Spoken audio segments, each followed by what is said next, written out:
আজি নমস্কাৰ। আজি এটা বিশেষ প্ৰসংগলৈ আলোচনা আগবঢ়াব খুজিছোঁ। আজি কেন্দ্ৰত বিজেপি চৰকাৰৰ 11 বছৰ পূৰ্ণ হ'ল। এই 11 বছৰত বিজেপি চৰকাৰে কিনো কৰিলে অসমৰ বাবে, এই বিষয়ে আলোকপাত কৰিব খুজিছোঁ। প্ৰধানতঃ নৰেন্দ্ৰ মোদী কেন্দ্ৰৰ শাসনলৈ অহাৰ পাছত অসমক প্ৰতিশ্ৰুতি দিছিল যে, বা তেওঁলোকৰ ভিজন ডকুমেণ্টত লিখিত ৰূপত প্ৰতিশ্ৰুতি দিছিল যে অসমৰ পৰা বিদেশী চিনাক্তকৰণ কৰি বহিষ্কৰণ কৰিব। তাৰোপৰি 14 চনত কলিকতাৰ এখন ৰাজহুৱা সভাত নৰেন্দ্ৰ মোদীয়ে কৈছিল যে 16 মে'ৰ পাছত অসমৰ পৰা বা ভাৰতবৰ্ষৰ পৰা বাংলাদেশী অনুপ্ৰৱেশকাৰীসকল গুচি যোৱাৰ বাবে তালিটোপোলা বান্ধিব লাগে আৰু 16 মে'ৰ পাছত এই বাংলাদেশী নাগৰিকসকলক খেদি পঠিওৱা হ'ব।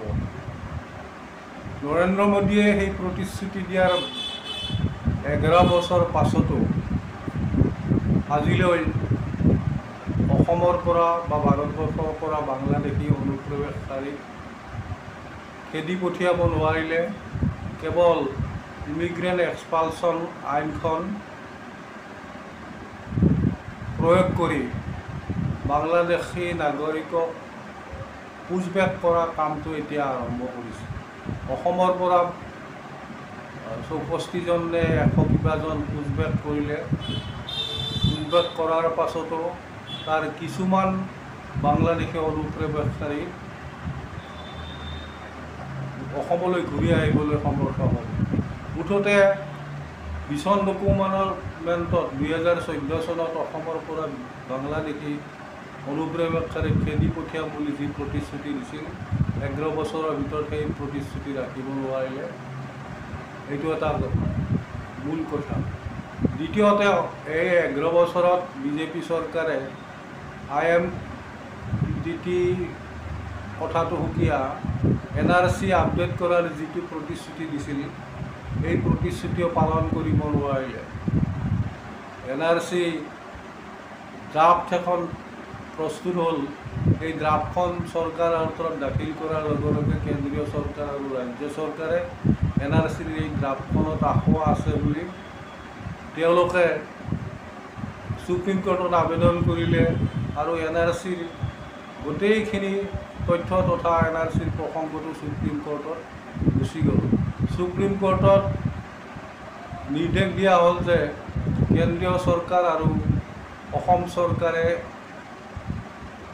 এই সংক্ৰান্তত এফিডেভিট দিব লাগে। কিন্তু আজি 5 বছৰ পিছতো অসম চৰকাৰ বা কেন্দ্ৰীয় চৰকাৰে NRC সংক্ৰান্তত কোনো এফিডেভিট নিদিলে। ডেটবোৰ কেৱল পাৰ কৰি থাকিলে, আজি দিম কালি দিম বুলি, কিন্তু আজি পৰ্যন্ত NRC সংক্ৰান্তত কোনো এফিডেভিট নিদিয়াৰ কাৰণে NRCখন সম্পূৰ্ণৰূপে সুপ্ৰিম কোৰ্টত পৰি থাকিল বা নাল এণ্ড ভইডৰ নিচিনা হ'ল। গতিকে 11 বছৰত NRCখনক আপডেট কৰিব নোৱাৰিলে মোদী চৰকাৰে। তাৰোপৰি যিবোৰ আন প্ৰতিশ্ৰুতি দিছিল, সেই প্ৰতিশ্ৰুতিবোৰো একেবাৰে বিফল হ'ল, প্ৰতিশ্ৰুতি পালন কৰিব নোৱাৰিলে। মহন্তৰ দিনত অসমৰ বাবে 90% অনুদান আৰু মাত্ৰ 10%হে ঋণ, এই সংক্ৰান্তত যিটো কেন্দ্ৰীয় চৰকাৰৰ পৰা আজৰি আনিছিল, এইটো মোদী চৰকাৰে 11 বছৰৰ সময়ত বন্ধ কৰিলে।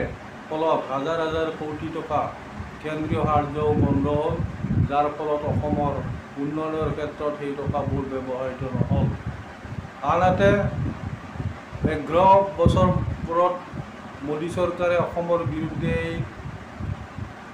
আটাইতকৈ অভিশাপপূৰ্ণ বা আটাইতকৈ বেয়া কামটো কৰিলে, যাৰ ফলত অসমৰ উন্নয়ন স্থবিৰ হ'ল আৰু ক্ৰমশ ঋণৰ পৰিমাণ বৃদ্ধি হ'ল। আজি অসম চৰকাৰৰ ঋণৰ পৰিমাণ 1,70,000 কোটিলৈ বৃদ্ধি হ'ল, যাৰ ফলত অসমৰ জনসাধাৰণৰ প্ৰতিটো ব্যক্তিৰ মূৰত 40,000তকৈ অধিক টকা ঋণৰ বোজা ওলমি থাকিল।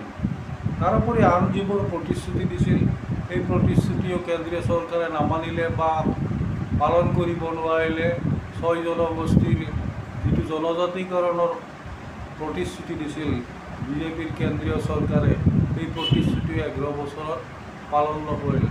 আনবোৰ যিবোৰ অৰ্থনৈতিক কথা আছিল, সেই অৰ্থনৈতিক কথাৰ ক্ষেত্ৰতো কেন্দ্ৰীয় চৰকাৰে বা বিজেপি চৰকাৰে কোনো প্ৰতিশ্ৰুতি ৰাখিব নোৱাৰিলে। তেওঁলোকে 4 লেনটো সম্পূৰ্ণ কৰিব নোৱাৰিলে। ব্ৰহ্মপুত্ৰৰ দুয়োপাৰে হাইৱে ৰাস্তা সজাই বান গৰাখহনীয়াৰ যিটো নিষেধ কৰাৰ যিটো বা সমস্যা সমাধান কৰাৰ যিটো প্ৰতিশ্ৰুতি দিছিল, সেই প্ৰতিশ্ৰুতিও কেন্দ্ৰীয় চৰকাৰে বা বিজেপি চৰকাৰে 11 বছৰত পালন কৰিব নোৱাৰিলে। অসমতে ধৰক সৰ্বভাৰতীয় পৰ্যায়ৰ দৰে নিবনুৱা সমস্যা আজি এক জ্বলন্ত সমস্যা হৈ আছে। এতিয়া শেহতীয়া তথ্য মতে অসমত 35 লাখ নিবনুৱাই এতিয়া কাব ধৰিছে, তেওঁলোকে কোনো সংস্থান পোৱা নাই। এই ক্ষেত্ৰত হিমন্ত বিশ্ব শৰ্মাই বছৰি 1 লাখ নিবনুৱা সমস্যা সমাধান কৰাৰ প্ৰতিশ্ৰুতি দিছিল, কিন্তু 4 বছৰ পাৰ হ'ল। এই 4 বছৰত মাত্ৰ 1 লাখ নিবনুৱা সমস্যা সমাধান কৰা বুলিহে কৈ আছে, কিন্তু হিচাপ মতে 4 বছৰত 4 লাখ নিবনুৱা সমস্যা সমাধান কৰাৰ প্ৰতিশ্ৰুতি দি আজি মাত্ৰ 1 লাখ নিবনুৱা সমস্যাহে সমাধান কৰিছে, যিটো ক্ষেত্ৰত এই নিবনুৱা সমস্যা সমাধান কৰাৰ দিশতো হিমন্ত বিশ্ব শৰ্মা চৰকাৰখনে কৰিব নোৱাৰিলে। ঠিক তেনেদৰে নৰেন্দ্ৰ মোদীয়ে অসমৰ নিবনুৱা সমস্যা সমাধান কৰিব নোৱাৰিলে 11 বছৰত। কেন্দ্ৰীয় যিবোৰ দপ্তৰ, ৰেলকে ধৰি বা অন্যান্য দপ্তৰলৈ অসমৰ নিবনুৱা সমস্যা সমাধান কৰাৰ ক্ষেত্ৰত বা অসমৰ নিবনুৱাক নিযুক্তি দিয়াৰ ক্ষেত্ৰত পিছু হুকিব ধৰিলে, বৰঞ্চ ৰেলৱেকে ধৰি বিভিন্ন বিভাগত বহিৰাগত মানুহে কেন্দ্ৰীয় চৰকাৰৰ উদ্যোগত নিযুক্তি পাবলৈ সমৰ্থ হ'ল। অসমৰ কিছুমান গুৰুত্বপূৰ্ণ সংস্থান বা উদ্যোগ বা প্ৰতিষ্ঠান ভাড়াত দিলে বা লিজত দিলে মোদী চৰকাৰে।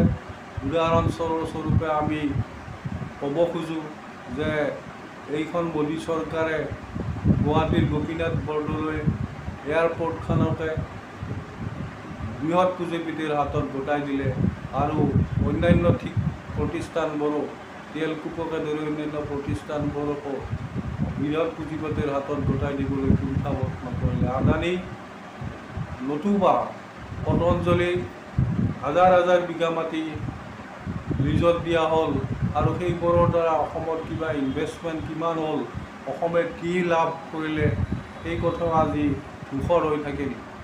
দুখানকৈ বা দুবাৰকৈ এডভান্সাৰ অনুষ্ঠান আয়োজন কৰিলে বিদেশৰ বা বহিৰাগত পুঁজিপতিক অসমত ইনভেষ্ট কৰাৰ কাৰণে এই এডভান্সাৰ দুখনক আমন্ত্ৰণ কৰিলে, কিন্তু আজিলৈ অসমৰ জনসাধাৰণ অন্ধকাৰত থাকিল যে এই পুঁজিপতিবোৰেনো অসমত কিমান ইনভেষ্টমেণ্ট কৰিলে, কিমান কোটি টকা ইনভেষ্টমেণ্ট কৰিলে, কিমান নিবনুৱা সমস্যা সমাধান হ'ল, এইবোৰ কথাও আজি স্পষ্ট কৰিব নোৱাৰিলে নৰেন্দ্ৰ মোদীৰ চৰকাৰ নতুবা হিমন্ত বিশ্ব শৰ্মাৰ চৰকাৰে। কেৱল নিৰ্বাচন আৰু ভোটৰ লাভত কিছু মানে ষড়যন্ত্ৰহে অসমৰ জনসাধাৰণৰ ওচৰত জাপি দিয়ে এইখন চৰকাৰে। তেওঁলোকে হিন্দু মুছলমান, কেৱল হিন্দু মুছলমান, বিধানসভাত হিন্দু মুছলমান, জনসাধাৰণৰ মাজত হিন্দু মুছলমান, কাম কাজত হিন্দু মুছলমান, উচ্ছেদত হিন্দু মুছলমান, এইবোৰ সকলো সাম্প্ৰদায়িক মেৰু বিভাজন কৰি কেৱল নিৰ্বাচনত জিকাৰ পৰিকল্পনাক বাদে জনসাধাৰণৰ আনন্দৰ ক্ষেত্ৰত এই 11 বছৰত আগবাঢ়িব নোখোজিলে। গতিকে এনেবোৰ বিভিন্ন কথাই আছে। 6 জনজাতিকৰণকে ধৰি বিভিন্ন কথা আছে, যিটো কথা কোনো এটা প্ৰতিশ্ৰুতিয়ে পালন কৰিব নোৱাৰিলে বিজেপি চৰকাৰে। তাৰোপৰি অসমৰ জনসাধাৰণে বিচাৰিছিল যে 370 অনুচ্ছেদত ABCDEFG এই উপধাৰাবোৰত এখন ৰাজ্যৰ স্বশাসনৰ বাবে যিবোৰ ব্যৱস্থা দিয়া হৈছিল, এখন ৰাজ্যৰ যিবোৰ উন্নয়নৰ বাবে বা থলুৱা জনগোষ্ঠীৰ আত্মনিয়ন্ত্ৰণৰ বাবে যিবোৰ ব্যৱস্থা ৰখা হৈছিল, সেই ব্যৱস্থাবোৰক অসমীয়ৰ ঘূৰাই দিব লাগে বুলি তাৰ বাবে সংবিধানক সংশোধন কৰি হ'লেও অসমৰ জনসাধাৰণৰ হাতত সেইবোৰ ক্ষমতা অৰ্পণ কৰিব লাগে বুলি দাবী উত্থাপন হৈছিল। সেই ক্ষেত্ৰতো কিন্তু বিজেপি চৰকাৰে একো নকৰিলে। বিজেপি চৰকাৰে দিল্লী আৰু অসমৰ জনসাধাৰণৰ মাজত যিটো সম্পৰ্ক, আত্মিক সম্পৰ্ক, সেই সম্পৰ্কটো সুদৃঢ় কৰিব নোৱাৰিলে এইবোৰ প্ৰতিশ্ৰুতি পালন নকৰাৰ ক্ষেত্ৰত। আৰু বহু কথাই আছে, যিবোৰ কথা বা যিবোৰ যুক্তি বা যিবোৰ তথ্য দাঙি ধৰিলে দেখা যায় যে 11 বছৰত বিজেপি চৰকাৰে অসমৰ জনসাধাৰণক এক অশ্বডিম্বহে প্ৰদান কৰিলে, তাক বাদে একো নহ'ল। বান গৰাখহনীয়াৰ সমস্যা আৰু বৃহৎ নদী বান্ধৰ সমস্যাৰ ক্ষেত্ৰত এইখন চৰকাৰে একোকে নকৰিলে। ধন্যবাদ, নমস্কাৰ।